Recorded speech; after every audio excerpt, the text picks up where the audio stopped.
During my 70th birthday dinner, my son handed me a bowl of dog food in front of 20 guests and said, "This is what freeloaders eat, old man." That night, I packed my bags and disappeared. But what I did the next day made him and his girlfriend cry and beg for forgiveness.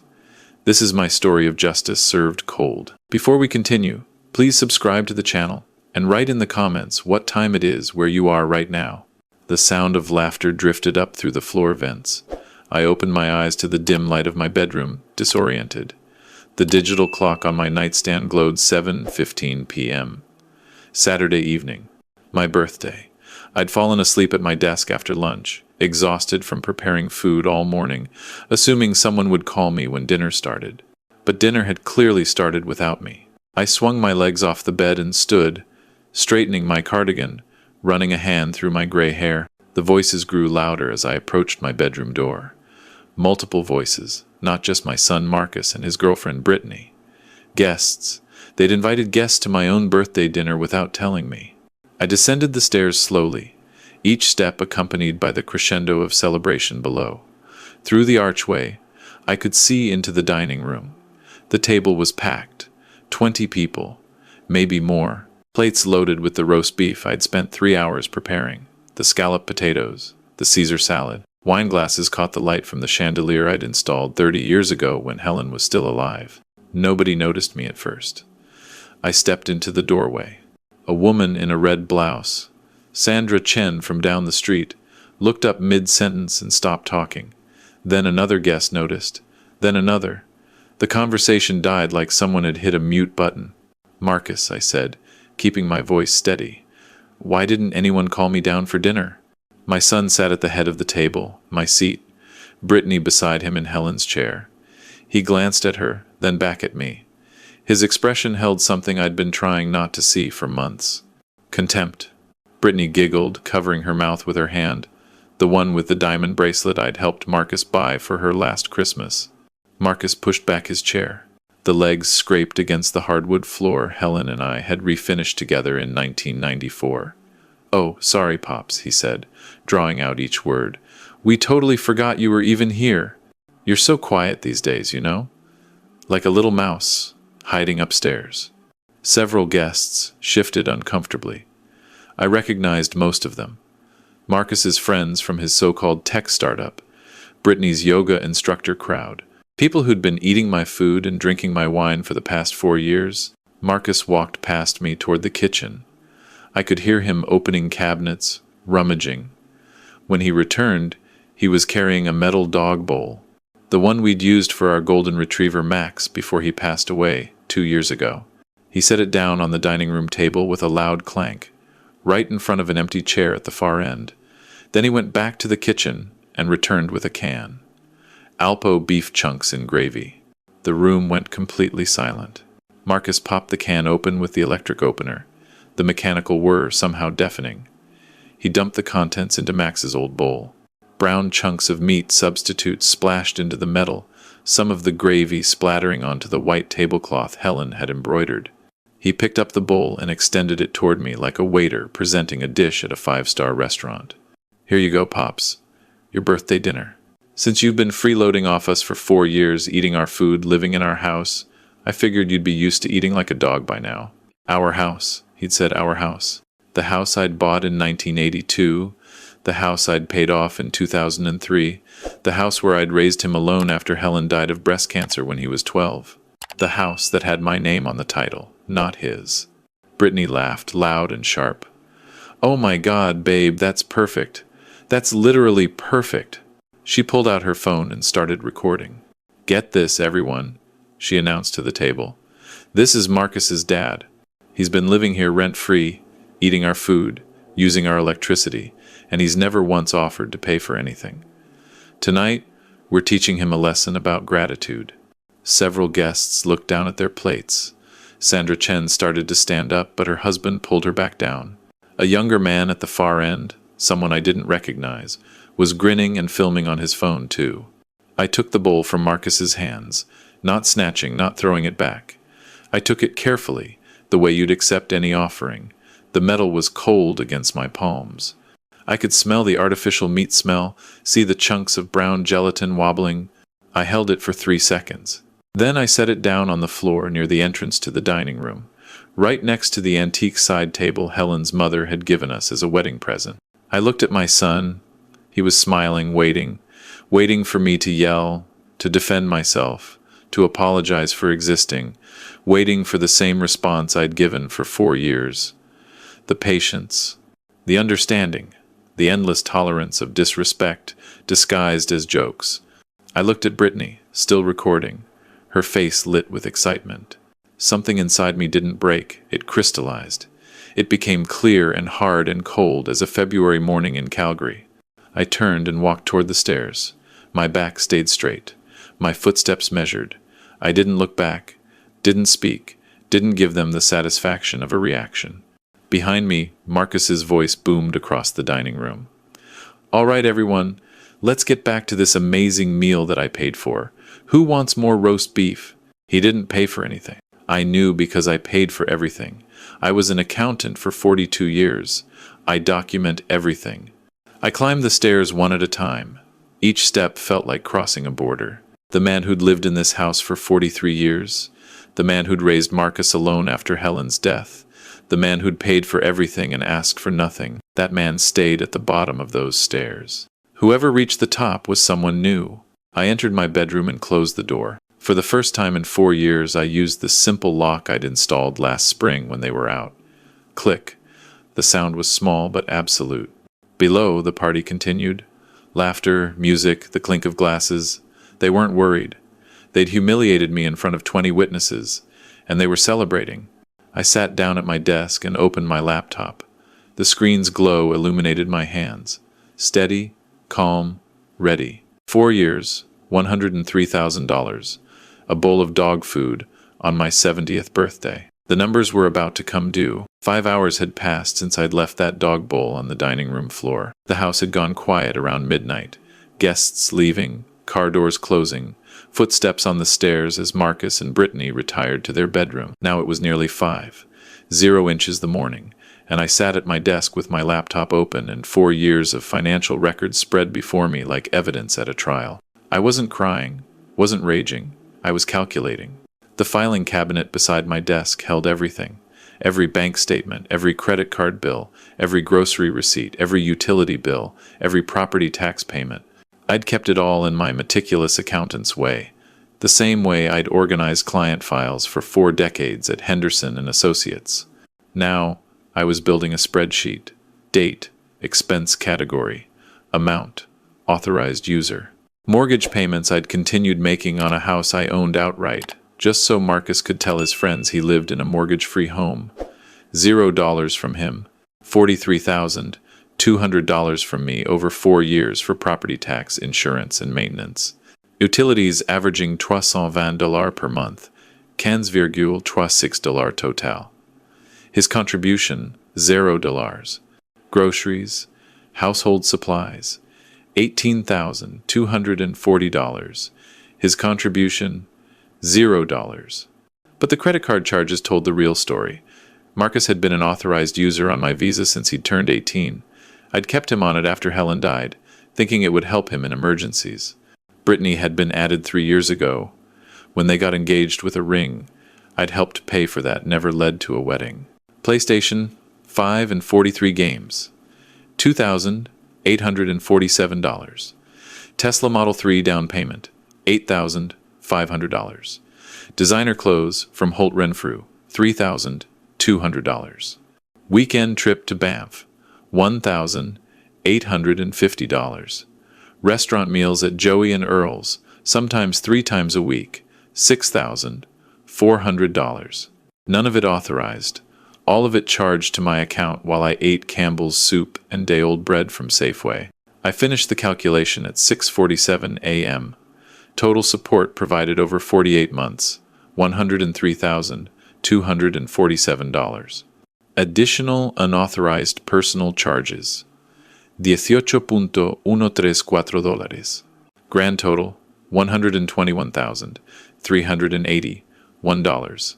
I saved the file as Marcus Support 2020-2024 XLSX and closed the laptop. Outside my window, Calgary was starting to wake up. Early morning joggers, someone scraping frost off their windshield. Inside, I planned. At exactly 7 a.m., I called my bank. TD Canada Trust opened their phone lines early on Sundays for business customers. I'd been a business customer since 1983. Good morning, TD Canada Trust. This is Kevin speaking. How may I help you? This is Robert Mitchell. I need to remove authorized users from my credit card account. Of course, Mr. Mitchell. May I have your account number? I recited it from memory, answered security questions, confirmed my identity 3 times. I see here that Marcus Mitchell has been an authorized user since 2006, and Brittany Chen was added in 2021. You'd like to remove both? Yes. Immediately, please. I can process that right now. The change will be effective within the hour. May I ask if there's a specific reason? It's a family matter. I need it done today. Understood, sir. I'm processing it now. 1 cord cut. At 7:24, I made the second call. CIBC. Different card, same script. Marcus and Brittany removed from my MasterCard. At 7:41, I made the third call. Both Marcus and Brittany had debit cards linked to my checking account, something I'd set up 2 years ago when Marcus claimed they needed access for household emergencies. I removed both cards, changed my PIN, updated my online banking password to something they'd never guess. Dog food 2024. Just to confirm. The representative said, "You're removing both authorized users and changing all access codes?" Correct, and I'd like fraud alerts set up. Text and email for any attempted access. I'll set that up right now, Mr. Mitchell. By 8 a.m., I'd severed every financial connection. They still lived in my house, but they could no longer spend my money. I stood and walked to my closet.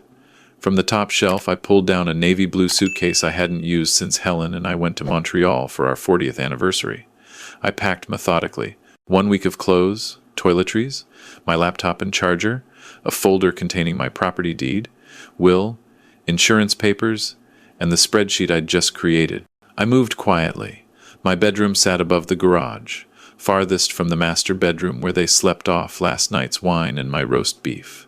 At 8:30, I descended the stairs for the second time in 12 hours. The dining room had been cleaned. They'd at least managed that much.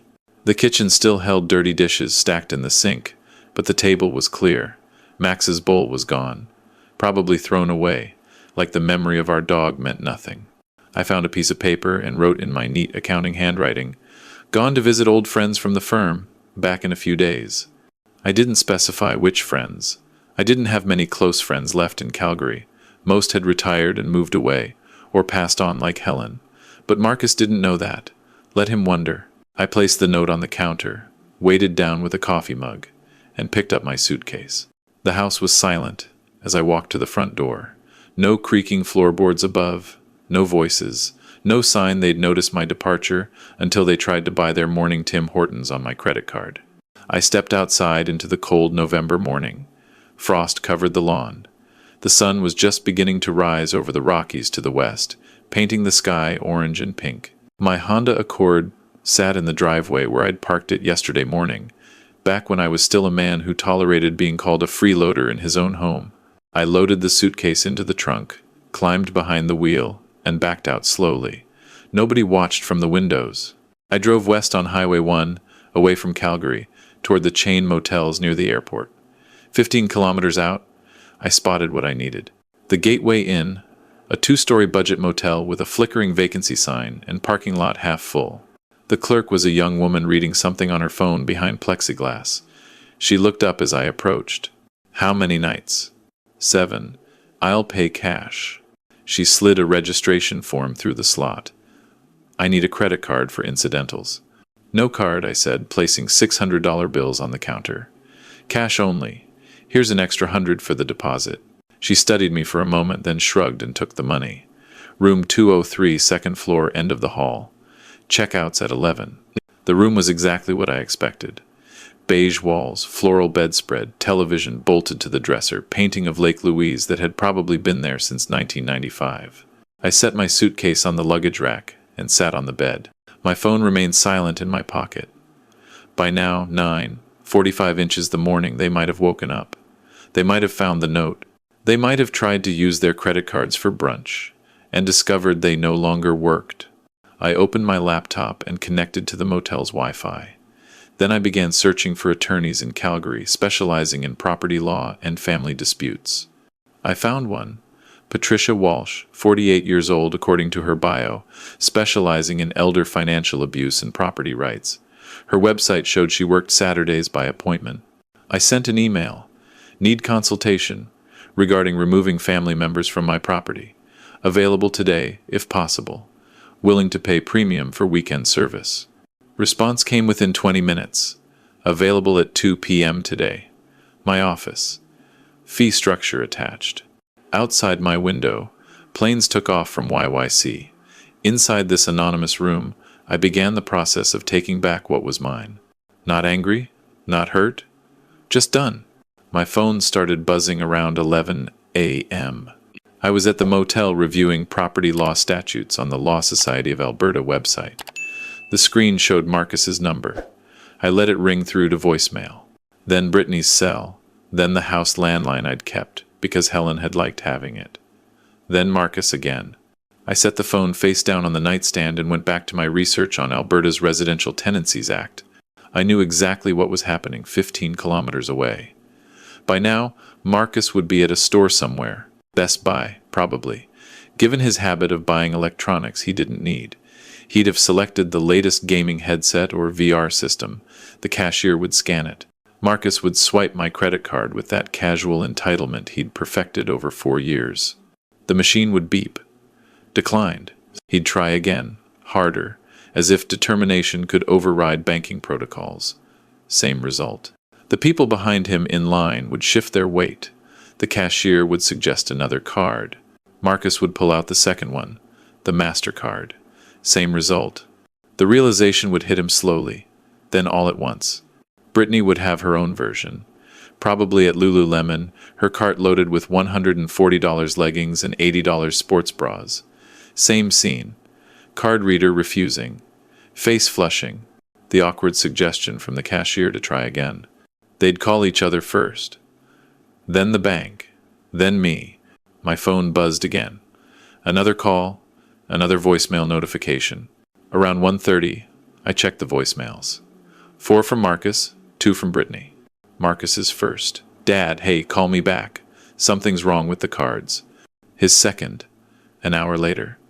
Dad, this isn't funny. The cards aren't working. What's going on? His third, early afternoon. Where are you? Your note said a few days, but you need to call me right now. We have bills to pay. His fourth, evening tone shifted. Look, I don't know what you think you're doing, but you can't just cut us off like this. We had an agreement. Call me back. Agreement. There was never an agreement. There was me being a fool, thinking that generosity would earn respect. Brittany left no words, just hung up after the beep both times. I could hear Marcus's voice in the background on the second attempt, agitated, angry. I deleted them all. Patricia Walsh's office was downtown, 8th floor of a building near the Bow River. I arrived 15 minutes early, fed the parking meter with quarters, and took the elevator up.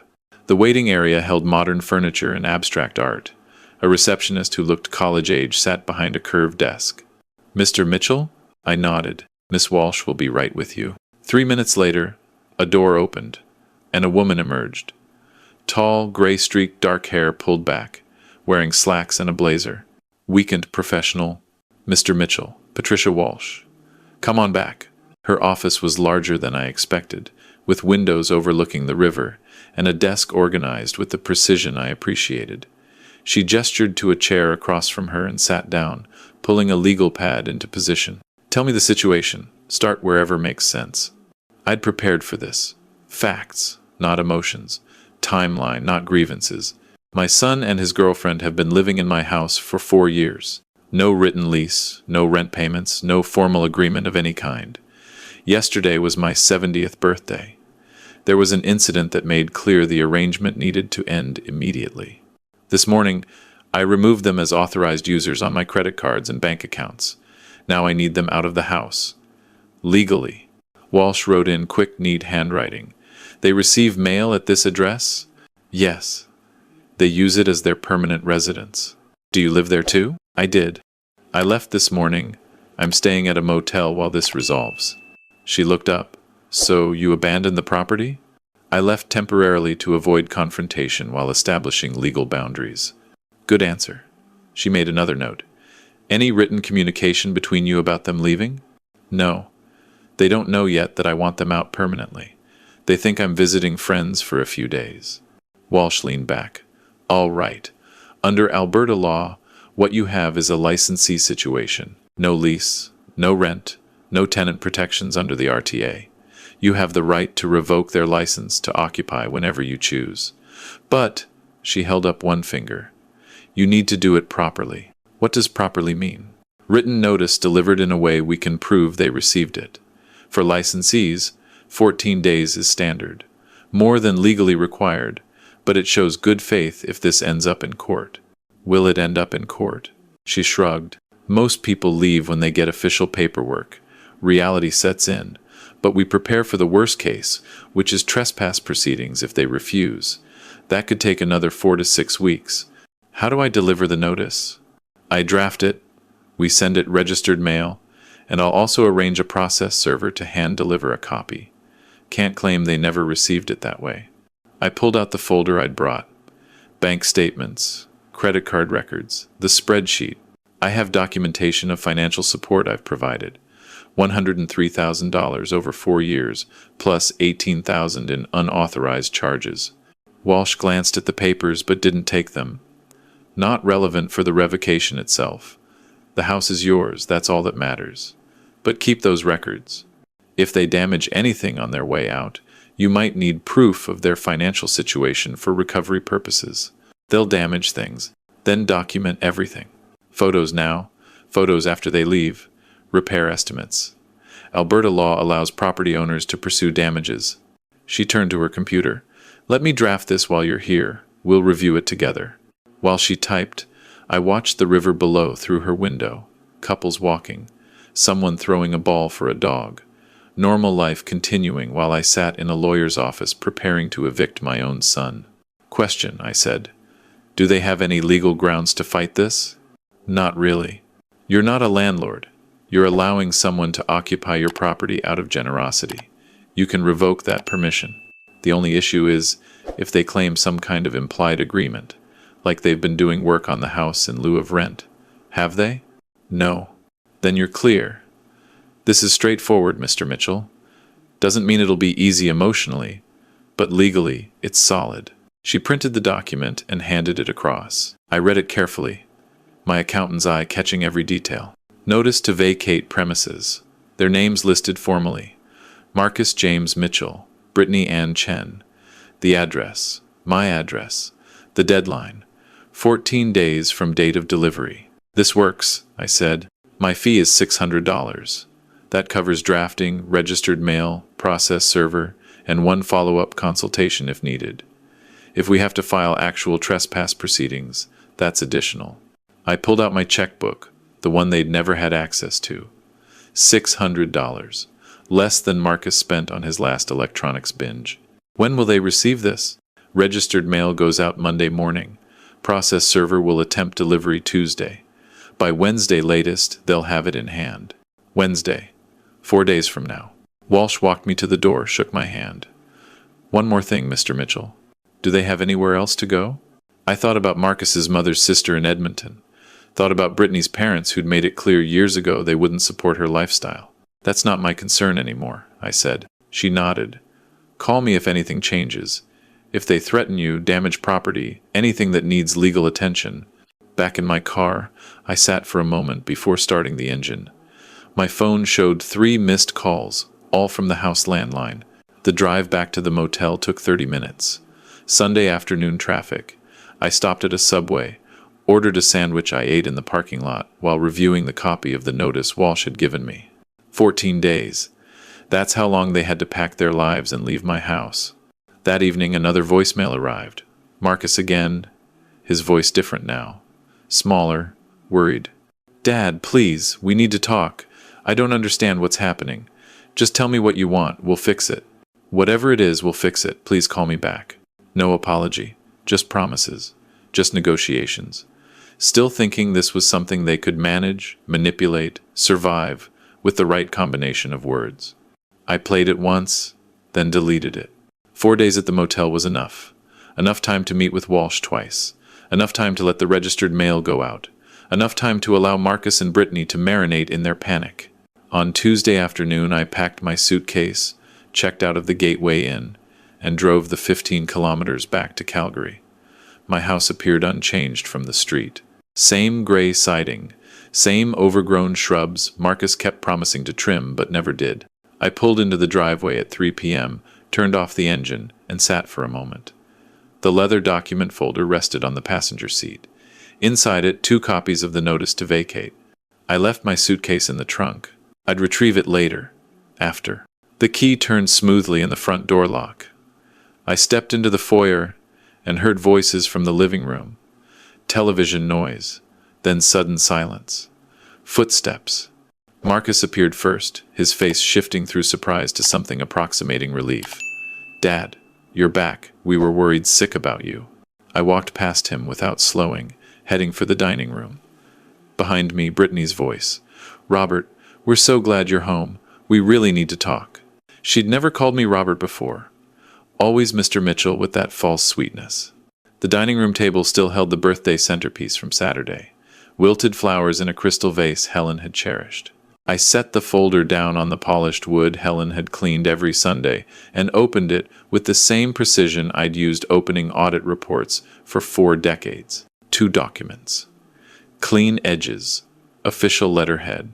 I slid 1 copy across the table toward where Brittany now stood. Placed the second in front of Marcus as he entered behind her. "You have 14 days to find other housing," I said. Marcus grabbed his copy, eyes scanning. His expression evaporated. "What the? You can't do this. I've lived here my whole life. This is my home." I didn't respond. He'd lived here as my dependent child, then stayed as my unwelcome guest. Neither gave him ownership. Brittany's paper trembled in her hands.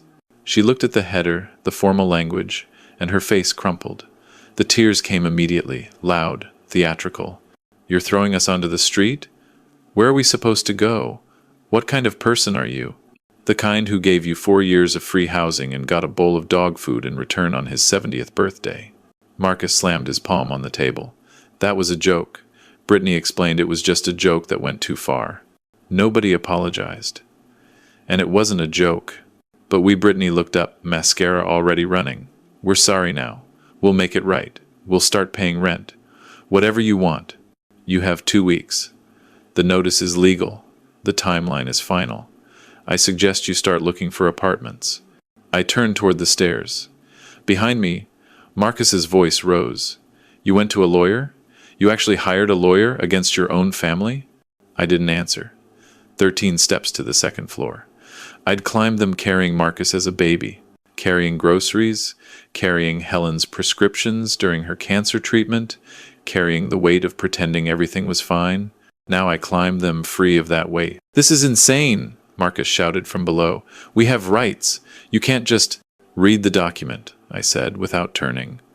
"Everything you need to know is there." Brittany's voice cracked. "Please just listen for 1 minute, please." I reached my bedroom door, entered, closed it behind me. The lock turned with a solid click. Through the door, their voices continued.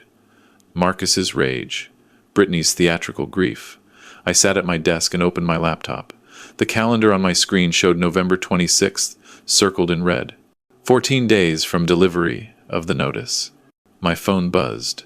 Text from Marcus. "We need to talk about this like adults." I set the phone face down and didn't respond. Below, something heavy hit the floor, Marcus's anger finding an outlet. I made a note on my laptop. Tuesday, 3:27 p.m. Loud crash from downstairs.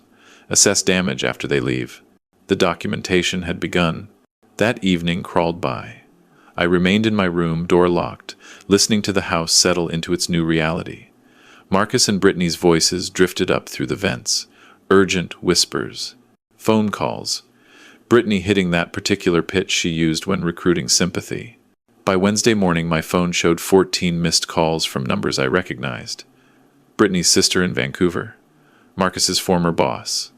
2 neighbors, several people I hadn't spoken to in years. The campaign had begun. Brittany's sister Melissa called at 9 a.m. I answered this time. Robert. Careful concern in her voice. Brittany called me. She's absolutely devastated. She says you're evicting them. What happened? Marcus and Brittany have lived here free for 4 years. On Saturday, my 70th birthday, they served me dog food in front of 20 guests and called me a freeloader. I've given them legal notice. 14 days to find other housing. Silence. Then, she didn't mention anything about your birthday. I imagine she didn't. Robert, I'm sure there's been some misunderstanding. Families should be able to work through. This isn't a misunderstanding. It's a boundary. One I should have set years ago. She hung up shortly after, awkwardness thick in her goodbye. By Thursday morning, I ventured downstairs for coffee. Marcus was in the kitchen, leaning against the counter as I measured grounds into the filter. 2 scoops. Same routine for 40 years.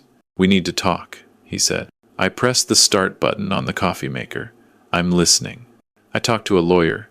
She said oral agreements are legally binding in Alberta.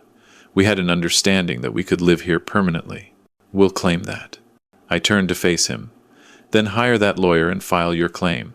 My attorney is prepared for that possibility. You don't have... I have 4 years of bank statements showing I funded your entire lifestyle while you contributed nothing. I'm an accountant, Marcus. I document everything.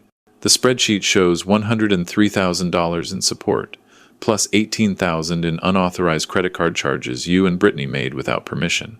Your lawyer will see that in discovery. His confidence fractured. He'd been bluffing. This is ridiculous, he muttered. But he left the kitchen without another word. That afternoon, a soft knock came at my bedroom door, different from Marcus's aggressive pounding. This was Brittany's knock. Robert, can I please come in? I unlocked the door, opened it halfway, didn't step back to allow entry. She stood in the hallway, eyes red. Real tears this time, or at least more convincing ones. Can we please just talk? Really talk? There's nothing to discuss. The notice stands. But Robert, she pressed her palms together. I made a mistake. I was trying to be funny, to lighten the mood. I didn't think you'd take it so seriously. Can't you forgive me? I'm begging you. You filmed it, Brittany. You pulled out your phone and recorded giving me dog food for my birthday. You told 20 people I was freeloading in my own home. That wasn't trying to be funny. That was cruelty for entertainment. But on Saturday you called this our house. It's not your house. It's mine. My name is on the title. My money paid for everything. You're a guest who forgot her place. Her face hardened. The mask slipped for just a second. So that's what this is about? Control? You're mad because we're living our lives instead of asking your permission for everything? No. I'm done because you humiliated me publicly. And you're not even sorry. You're sorry you got caught. Sorry you're facing consequences. Not sorry for what you did. I closed the door. Heard her footsteps retreat down the hallway. Faster this time, angrier. By Friday, I heard them arguing through the walls. Marcus's voice. This isn't working. All your crying isn't changing anything. Brittany's response too quiet to hear. Marcus again. Then we need to find another angle. I made a note. Friday evening. Overheard discussion of another angle. Monitor closely. Saturday morning I woke to the sound of cabinet doors opening and closing downstairs. Not violently, but repeatedly. Searching for something. I pulled up the security camera app on my phone. Yes, I'd installed cameras. 2 of them. Wednesday afternoon while they were out looking at apartments. 1 in the living room bookcase. 1 on top of the refrigerator. Both motion activated, recording to cloud storage. Legal in Alberta, with proper notification, which I'd provided via written notice Thursday morning. The kitchen camera showed Brittany opening every cabinet, looking behind dishes, moving boxes. Searching. For what? My financial documents? The property deed?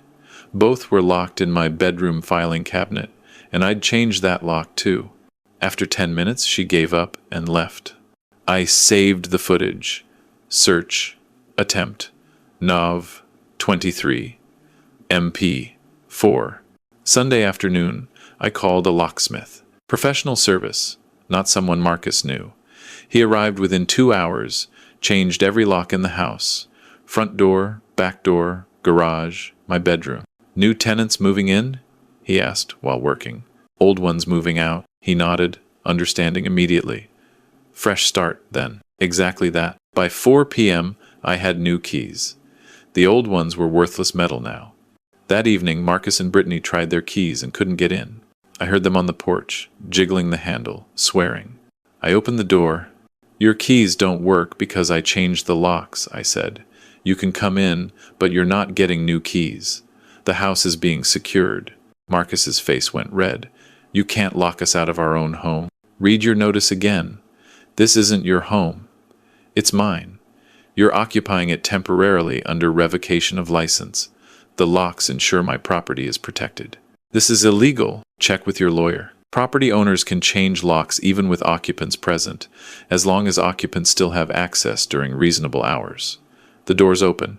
You can come in. You just can't lock me out of my own house anymore. I closed the door in his face. 10 days left. Monday morning I discovered something that changed everything.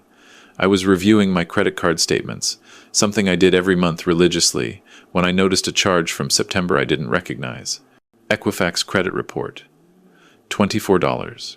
So. I didn't order a credit report in September. I hadn't checked my credit in over a year. My stomach tightened. I logged into my Equifax account.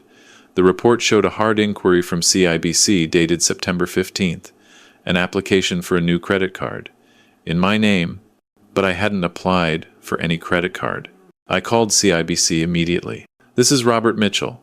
I see there was a credit card application in my name on September 15th. I didn't make that application. One moment, sir. Keys clicking. Yes, I see that application. It was for a dividend visa. The application was approved, and the card was mailed to. Let me see. Your address on Sarcy Trail. I never received that card. According to our records, it was activated on September 20th and has a current balance of $8,450. The number hit me like a punch. I never activated that card. Someone else did. This is fraud. I'll transfer you to our fraud department immediately, sir. The fraud investigation took 3 hours. Phone calls, affidavits, documentation. By 5 p.m. I had confirmation that someone had forged my signature on a credit card application. Activation was done online using my personal information. The card was being used for cash advances and online purchases. Marcus and Brittany were the only other people with access to my personal information. The card was mailed to my house, where they could intercept it. I called Patricia Walsh. Robert, what's happened? Identity theft, credit card fraud, $8,450. I have proof. That's criminal, not just civil. Have you filed a police report? Doing that next. Good. Do that immediately. This strengthens your case significantly. They're not just occupants you want gone. They're criminals who victimized you in your own home. The police report took another 2 hours. A constable came to the house, took my statement, collected documentation. Marcus and Brittany stayed in their room, door closed, while the officer was there.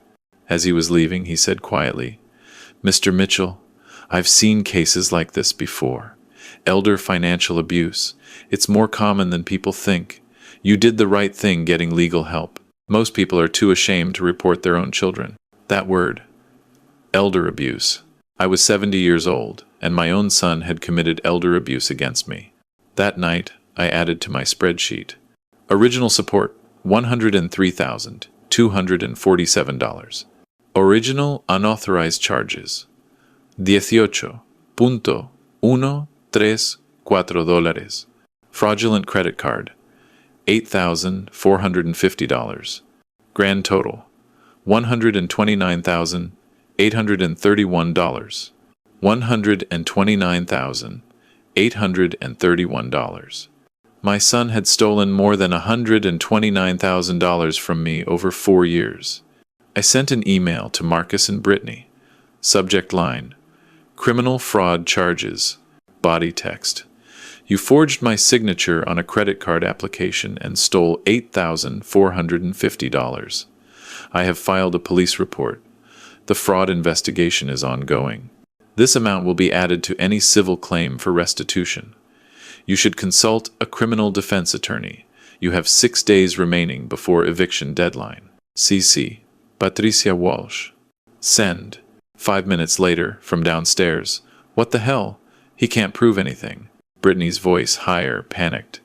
You said it was safe. You said he never checks. Shut up. Just shut up. A door slammed. I opened my laptop and began drafting an email to the 3 people who'd validated my decision so far. My former colleague Jim Richardson, Patricia Walsh, and Helen's best friend Margaret, who'd been checking in on me since the eviction notice went out. I wanted their advice on one final decision, whether to press criminal charges or accept restitution. 6 days. Then they'd be gone. Then I'd decide whether prison time was warranted or if poverty would be punishment enough. The house felt different the next morning. Not tense anymore. Defeated. I woke to silence.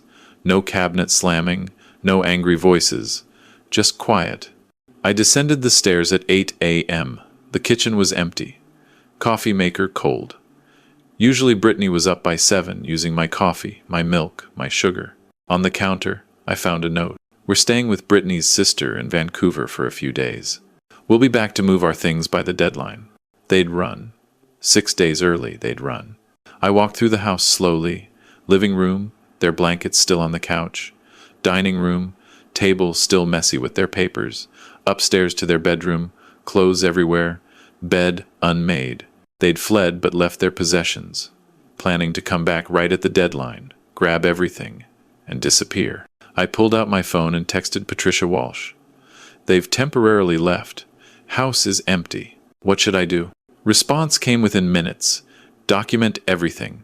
Photos of every room. Video walkthrough. Inventory all their possessions. Store it carefully. They still have legal right to retrieve their property within reasonable time. I spent the next 3 hours photographing and documenting. Every item, every room, every piece of furniture they'd brought. The PlayStation. The designer clothes. The yoga mats. The protein powder supplements. The cheap furniture from IKEA they'd crammed into Helen's sewing room. All of it documented, dated, catalogued. That evening, Jim Richardson called. I'd emailed him about the fraud discovery. Robert, I've been thinking about what you told me. Back in '94, when that client tried to embezzle from the firm, you taught me something I never forgot. What's that? You said, bad debt needs to be written off, or it compounds. Same with bad people. Sometimes writing them off is the only way to stop the damage. You're writing off bad people, Robert.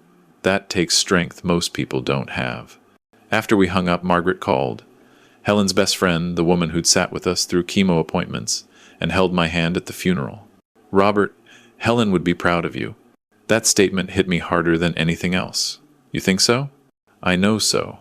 She always said Marcus needed consequences. That you were too soft on him after she died. You were trying to be both parents, and you let him get away with too much. She worried about what would happen when you couldn't support him anymore.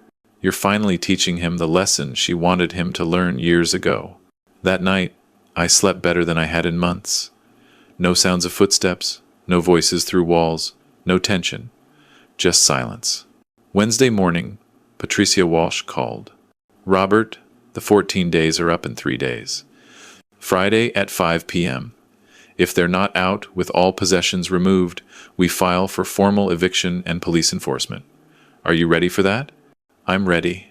One more thing. I recommend you be there when they move out. Document everything. Take photos of the house after they're gone. Any damage, any missing items, we need proof. Thursday morning, I received a text from Marcus. We'll be there tomorrow to get our things. Have our damage deposit ready. I didn't respond to that. They never paid a damage deposit. They never paid anything. Friday morning dawned cold and clear. November 29th. The deadline. I woke at 6 a.m., made coffee, and waited. At 9 a.m., a U-Haul truck pulled into my driveway. Marcus driving, Brittany in the passenger seat. Her sister Melissa and another person I didn't recognize climbed out of a following car. I opened the door before they could knock. You have until 5 p.m. to remove all your possessions, I said. I'll be here the entire time documenting. Don't damage anything. Marcus pushed past me without a word. Brittany wouldn't meet my eyes. For the next 6 hours, I watched them carry boxes, furniture, bags of clothes, the PlayStation still in its box, the yoga mats, the designer clothes, the cheap IKEA furniture. I photographed everything, time-stamped, dated. At 2:30 p.m., Marcus approached me in the kitchen. His face was different, not angry, broken. Dad, please, can we talk? The deadline is 5 p.m. I know, but I'm sorry. Okay, I'm really sorry. The dog food thing was Brittany's idea, but I went along with it, and that was wrong. And the credit card. I was desperate. The startup wasn't working. I had bills. I'm sorry. I looked at him, really looked at him. This man who looked like Helen, who had her eyes, her nose, her smile, when he chose to use it. Marcus, do you know what you're apologizing for? The dog food. The credit card. All of it. No. You're apologizing because you're facing consequences. You're apologizing because you're being evicted. If that dog food worked, if I'd just taken it and stayed quiet, you'd still be here. Still charging to my cards. Still calling this your house. Still treating me like garbage. That's not... On Saturday, when I was holding that dog bowl, you were smiling. You were proud. You thought you'd finally put me in my place. And now that it's cost you everything, suddenly you're sorry. He had no response to that. The deadline is 5 p.m., I repeated. I suggest you keep loading. He walked away. At 4:45 p.m., the truck was full. Marcus and Brittany stood in the driveway, Melissa and her friend already in their car. Brittany approached. Last-ditch effort. Robert, please reconsider. We have nowhere to go. Melissa's place is temporary. We'll be homeless. You have jobs? Not yet, but... Then I suggest you find them. Fast. Adults support themselves. You're both in your 30s. It's time. Marcus's voice from behind her. You're really going to do this? You're going to die alone, old man. No one at your funeral. No one to take care of you when you need help. Is that what you want? I smiled. For the first time in days, I smiled. Marcus, I'd rather die alone with my dignity than live surrounded by parasites who steal from me. The choice was easy. At 4:58 p.m., the U-Haul pulled out of my driveway. Brittany's sister's car followed. I watched them disappear down the street. Then I walked back into my house. My house, empty except for my belongings, silent except for the furnace humming. I locked the door. The new lock. The one they'd never have keys to. Then I walked through every room. Living room, clean. Dining room, Helen's table visible again. Kitchen, organized. Upstairs, their bedroom empty, door open. I'd reclaimed my home. That evening I sat on my front porch despite the cold, cup of tea cooling in my hands. Margaret appeared on the sidewalk, walking her small terrier. She veered up my walkway. Robert, I saw them leave this morning. Are you okay? I'm better than I've been in 4 years, Margaret. She smiled, patted my shoulder. Helen would be so proud of you. After she left, I sat until stars appeared. The next morning I called Patricia Walsh with my final question. Patricia, the criminal fraud. Do I press charges or accept restitution? That's your decision, Robert. But I'll tell you what I tell all my clients. Criminal charges mean jail time if convicted. Restitution means you might actually see some money back. Not all of it, but some. Prison doesn't pay you. Poor kids working minimum wage jobs to survive do, eventually. I thought about that for 3 days. On Tuesday, I sent Marcus an email through Patricia Walsh's office. You have 3 options. Option 1. I press criminal charges for identity theft and fraud. You risk up to 10 years in prison under Criminal Code, Section 403. Option 2. You sign a restitution agreement for $129,831, payable at $800 per month for the next 13 years. Any missed payment triggers Option 1. Option 3. You declare bankruptcy and I lose everything, but you live with a bankruptcy on your record for 7 years and no credit access. You have 7 days to choose and respond through your attorney. Robert Mitchell. 6 days later, Patricia Walsh called. Robert, They've agreed to. Option 2, 800 a month. We'll have a payment plan formalized by end of week. They can afford 800 a month? Marcus got a job at a call center. Brittany's working retail. Between them, they're pulling in about $4,200 monthly. 800 is doable if they live cheaply. I did the math. $800 per month for 13 years. They'd be paying me until Marcus was 48 years old. 13 years of consequences for 4 years of exploitation. Finalize it, I said. That night, I opened my laptop and began writing. Not a spreadsheet this time. A document. Lessons learned. Protecting yourself from family financial abuse. I wrote for 3 hours. Everything I'd learned. Everything I wished I'd done differently. Practical advice for other seniors who might be in my situation. The key points. Never give adult children access to your bank accounts for emergencies. Never add anyone as authorized user on credit cards without spending limits. Document everything, always in real time. Set boundaries immediately when disrespect begins. Remember, kindness is not weakness, but enabling exploitation is betrayal of yourself. Create an irrevocable trust if you have significant assets. Remove family members from financial power of attorney if they prove untrustworthy. Legal action isn't revenge, it's protection. You're not responsible for adult children's success. They are. Peace is worth more than keeping toxic family around. I printed it, made 50 copies, and dropped them off at the Calgary Seniors Center the next morning. By Friday, I'd received 4 phone calls from other seniors who'd read it, all of them dealing with similar situations, all of them thinking they were alone. They weren't alone. I wasn't alone. The following week, I did something I hadn't done in 4 years. I invited people over, Jim Richardson and his wife, Margaret and her partner, Patricia Walsh, Sandra Chen from down the street. We sat in my dining room at Helen's table, eating food I'd cooked without resentment, drinking wine I'd bought without checking the price, talking about life without walking on eggshells. Jim raised his glass. To Robert, to standing up, to knowing your worth. We clinked glasses. That night, alone in my house, I felt something I hadn't experienced in years. Peace. Not victory, not triumph, not revenge. Just simple, honest, earned peace. The first payment arrived December 15th. $800. E-transfer from Marcus to my account. I didn't spend it. I put it in a separate savings account. Every month, another $800 would come, and every month I'd put it away.